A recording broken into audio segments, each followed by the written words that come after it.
Collectorate circle पर पत्थरबाजी व हंगामा करने पर युवक गिरफ्तार। चूरू शहर के कलेक्ट्रेट सर्किल पर राहगीरों पर पत्थर फेंककर हंगामा करने और पुलिस की समझाइश के बाद भी नहीं मानने पर कोतवाली थाना पुलिस ने एक युवक को गिरफ्तार कर लिया।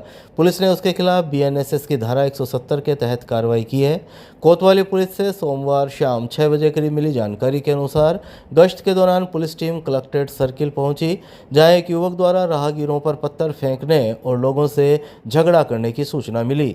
मौके पर पहुंचने पर बड़ी संख्या में लोगों की भीड़ जमा थी। पुलिस ने युवक को समझाने का प्रयास किया, लेकिन उसने पुलिस की मौजूदगी में भी लोगों को धमकियां देना और पत्थर फेंकना जारी रखा। इसके बाद पुलिस ने युवक को काबू कर पूछताछ की। उसने अपना नाम मंगल निवासी ग्राम चक राजासर, तहसील नोहर, जिला हनुमानगढ़ तथा वर्तमान में अग्रसेन नगर फाटक के पास झुग्गी झोंपड़ी निवासी होना बताया। पुलिस का कहना है कि यदि समय रहते युवक को गिरफ्तार नहीं किया जाता तो वह किसी संज्ञेय अपराध को अंजाम दे सकता था। पुलिस ने बताया कि गिरफ्तार आरोपी को एसडीएम कोर्ट में पेश किया गया। रोडवेज बस स्टैंड पर बस हादसे की मॉक ड्रिल, विभागों का रेस्पॉन्स टाइम परखा, कई विभागों को मिली देरी से सूचना। चूरू जिला मुख्यालय स्थित रोडवेज बस स्टैंड पर सोमवार को बस दुर्घटना की स्थिति बनाकर मॉक ड्रिल का आयोजन किया गया। इसका उद्देश्य किसी भी आपदा की स्थिति में विभागों की प्रतिक्रिया, आपसी समन्वय और राहत बचाव तैयारियों का आकलन करना था। यह मॉक ड्रिल जिला कलेक्टर अभिषेक सुराणा के निर्देशन में किया गया। कंट्रोल रूम द्वारा सूचना दी गई कि रोडवेज बस और निजी बस की भिड़ंत हुई है, जिसमें 3 रोडवेज कर्मियों और 2 यात्रियों की मौत तथा कई यात्री घायल हुए हैं। सूचना मिलते ही जिला कलेक्टर अभिषेक सुराणा, एसपी निश्चय प्रसाद एम, एडीएम अर्पिता सोनी, नगर परिषद आयुक्त अभिलाषा सिंह सहित प्रशासन, पुलिस, चिकित्सा एवं स्वास्थ्य, अग्निशमन, रोडवेज और अन्य विभागों की टीमें मौके पर पहुंची।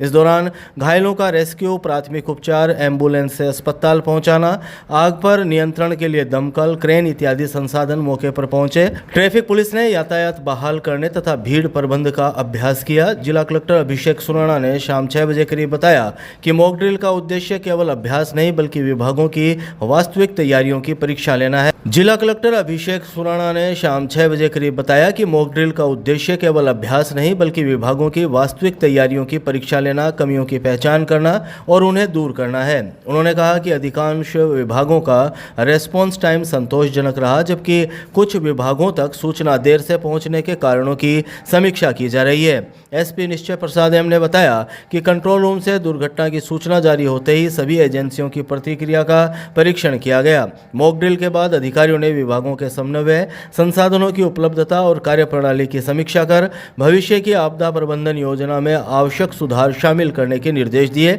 इस दौरान आपदा प्रबंधन टीम, पुलिस, चिकित्साकर्मी, नागरिक सुरक्षा, स्वयंसेवक और संबंधित विभागों के अधिकारी भी मौजूद रहे। विभागों का रिस्पॉन्स टाइम देखा जाता है। विगत ऑपरेशन सिंदूर के बाद लगभग हर 3-4 महीने में इस प्रकार की ड्रिल होती है। तो देखा जाता है कि जो भी साधन संसाधन है कितना जल्दी कहीं पहुँच सकते हैं। आज जो है हमारे यहाँ 2 बसेस की भिड़ंत और उसमें एक्सीडेंट में कुछ लोगों के मारे जाने की खबर पर सभी को सूचना करेगी। लगभग मोटा मोटी सारे विभागों की रिस्पॉन्स अच्छा रहा है। 1-2 विभाग जिनको सूचना देर से मिली है, थोड़ा लेट आए हैं। इसमें किसी कारण क्या है कि सूचना लेट तक नहीं पहुँची, उसकी भी जानकारी करी जा रही है और इस प्रकार से आगे इसको और सुधारने का प्रयास है। एक प्राइवेट बस और एक सरकारी बस के बीच में आमने सामने भिड़ंत होने की वजह से सूचना ये मिली हमारे कंट्रोल रूम से कि यहाँ पे दोनों बस भिड़ंत हुई है एंड बहुत लोगों की लाइफ का भी नुकसान हुआ है एंड कुछ लोग को यहाँ से सुरक्षित करने के लिए तुरंत पुलिस मौके पे पहुँचना है। तो सारे विभाग, ये मॉक ड्रिल है एंड इस सूचना पे तुरंत हमने सारे विभागों को अलर्ट करते हुए कल 3 कर्मचारी जो है वो उनका मृत्यु है एंड 2 सिविलियन का भी मृत्यु हुआ है। इसके अलावा जो भी इंजर्ड पर्सन थे उन सबको भी वहाँ से मौके से जो है एम्बुलेंस में शिफ्ट करा के तुरंत अस्पताल पहुँचा गया। एंड इस संबंध में इस मॉक ड्रिल में हर एक विभाग का, हर एक पुलिस से लेके सारे प्रशासन के हर एक विभाग का रिस्पॉन्स टाइम चेक किया गया एंड हमारे जो कमियाँ हैं वो चीज़ भी चेक कर लेंगे। उसके हिसाब से आइंदा जो भी ऐसी घटना होगी तो उसमें हमारा रिस्पॉन्स जो है सबसे बेहतरीन होना चाहिए। इस संबंध में ये मॉक ड्रिल किया गया है। गौमाता को राष्ट्रमाता का दर्जा देने की मांग। चूरू में गौ भक्तों ने कलेक्ट्रेट तक निकाली रैली, प्रधानमंत्री के नाम सौंपा गया ज्ञापन। चूरू जिला मुख्यालय पर गौमाता को राष्ट्रमाता का दर्जा देने की मांग को लेकर सोमवार को गौ भक्तों, संतों और मातृशक्ति ने रैली निकालकर प्रधानमंत्री के नाम जिला कलेक्टर अभिषेक सुराणा को ज्ञापन सौंपा। देशव्यापी गौ सम्मान अभियान के तहत आयोजित इस कार्यक्रम में बड़ी संख्या में श्रद्धालुओं ने भाग लिया और गौ संरक्षण के प्रति जन जागरण का संदेश दिया। रैली का नेतृत्व संत देवनाथ, ध्याननाथ, खसौली धाम के नवरत्न गिरी, श्यामनाथ और गंगानाथ ने किया। रैली में हाथों में बैनर और तख्तियां लेकर शहर के प्रमुख मार्गों से गुजरे तथा गौ सेवा और गौरक्षा के समर्थन में नारे लगाए। शाम 5 बजे करीब मिली जानकारी के अनुसार रैली के समापन पर जिला कलेक्टर को सौंपे गए ज्ञापन में केंद्र एवं राज्य सरकार से गौमाता को शीघ्र राष्ट्रमाता का दर्जा देने की मांग की गई। ज्ञापन में देश भर में गौ हत्या पर पूर्ण प्रतिबंध लगाने, इसके लिए सख्त कानून लागू करने तथा बेसहारा गोवंश के संरक्षण और संवर्धन के लिए प्रभावी और स्थायी व्यवस्था सुनिश्चित करने की मांग भी उठाई गई। वक्ताओं ने कहा कि गौ संरक्षण भारतीय संस्कृति और आस्था से जुड़ा विषय है तथा इसके लिए व्यापक जन सहभागिता आवश्यक है। इस मौके पर गौ भक्तों ने अभियान को गांव-गांव और आमजन तक पहुंचाने का संकल्प भी लिया।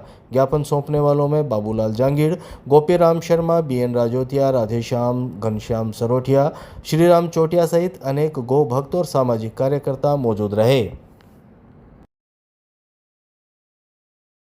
मेडिकल कॉलेज में ब्रेन डेथ से अंगदान तक विशेषज्ञों ने तोड़ी भ्रांतियां, बोले मौत के बाद भी बचाई जा सकती है कई जिंदगियां।